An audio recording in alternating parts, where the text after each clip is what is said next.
Assalamualaikum warahmatullahi wabarakatuh. Waalaikumsalam warahmatullahi wabarakatuh. Balik lagi bareng gua Regen, si YouTubers Jakbar. Yoi. Di channel yang bukan apa adanya tapi emang gak ada apa-apanya. Lu gua hajar lu. Di Nyupir. Woo!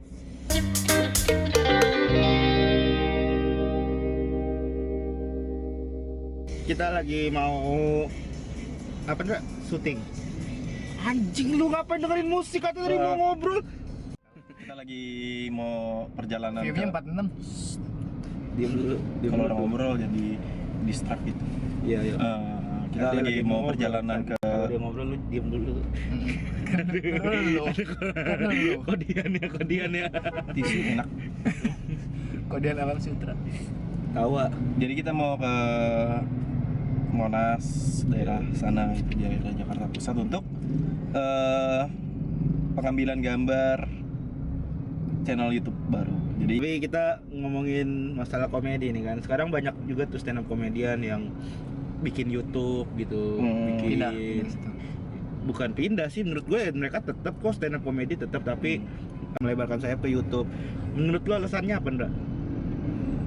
menurut gua kalau menurut gua pribadi ya ini Pandangan subjektif lu sih ya. ya, subjektif. Jadi menurut gua tuh industri TV sekarang untuk beberapa orang tuh udah mulai berkurang. Kayak misalnya acara TV tuh banyak yang kayak gitu-gitu aja nih isinya. Ya mohon maaf sih, paling isinya gimmick, drama-drama atau joget-joget segala macem. Sama panik. Pokoknya apa ya, ada beberapa unsur acara yang di TV itu bukan yang nggak masuk, tapi emang penontonnya itu sedikit gitu. Jadi kenapa banyak yang beralih ke YouTube, supaya mereka bikin program, bikin acara yang orang-orang lain yang mau nonton kayak gitu tuh bisa ada wadahnya gitu. Menurut gue sih gitu. Jadi alasan komik itu karena di TV itu udah kurang ini ya. Kalau gue sih ya, gue kan sebagai pelaku seorang YouTubers juga, di bawah Radit lah. Wow. Iya. Yes. Ya kan kita ya kan Iya, di bawah YouTubers. Terus. Kalau gue sih Bawah sebenarnya lebih ke eksistensi sih. Lebih ke eksistensi. Jadi supaya bertahan gitu, Kak. Supaya nggak ngilang-ngilang banget lah. Gitu. Ya, balik lagi ke stand up komedi.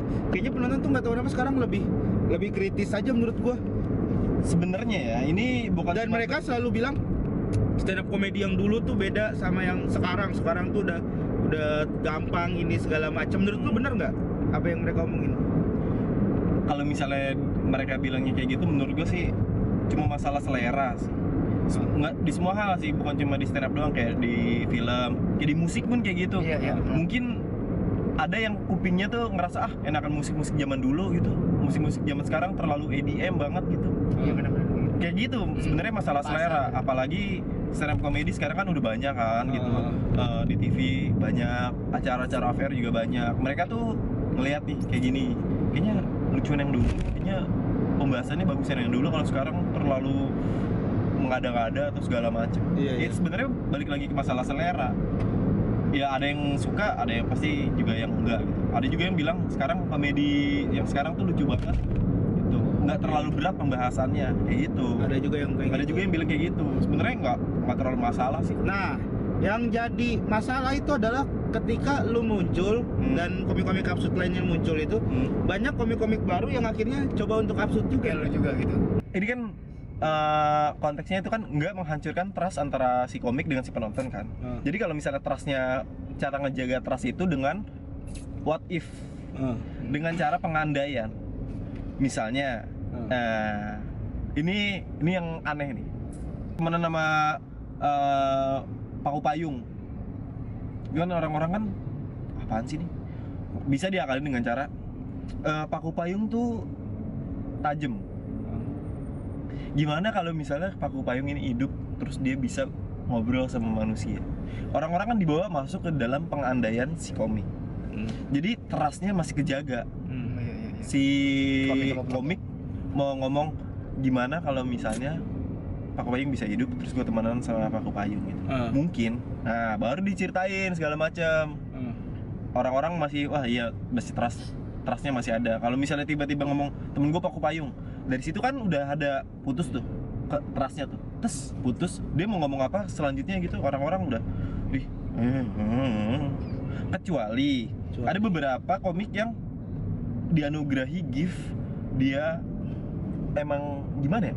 Orang udah bodo amat sama yang Iya, diomongin. kayak misalnya Viko dulu di Suci 3, temen gue botol, orang-orang udah percaya karena ada anugerah yang dikasih gitu. Nggak tahu ya, itu magic sih.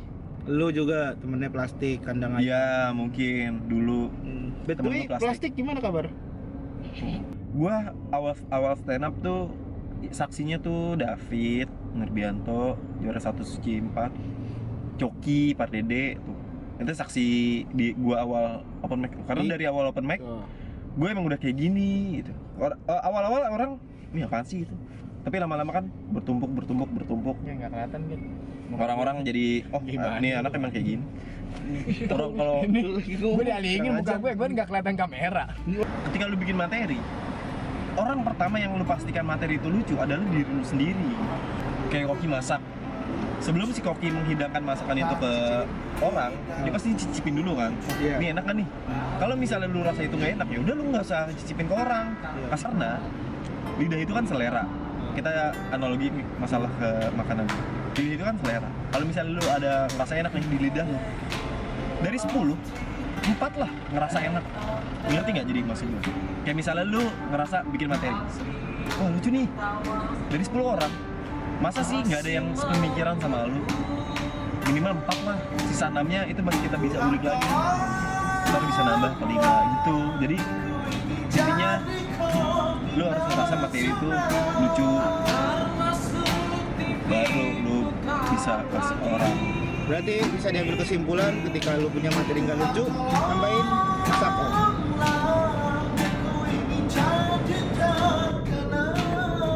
Ya, itu dia pembahasan kita seputar stand up comedy yang sangat menarik sekali. Dan saksikan terus Nyupir di episode-episode berikutnya karena ngobrol di mobil itu bisa menghilangkan segala kebosanan, bisa menghilangkan segala rasa kebosanan kalian di mobil. Kan udah terlalu panas.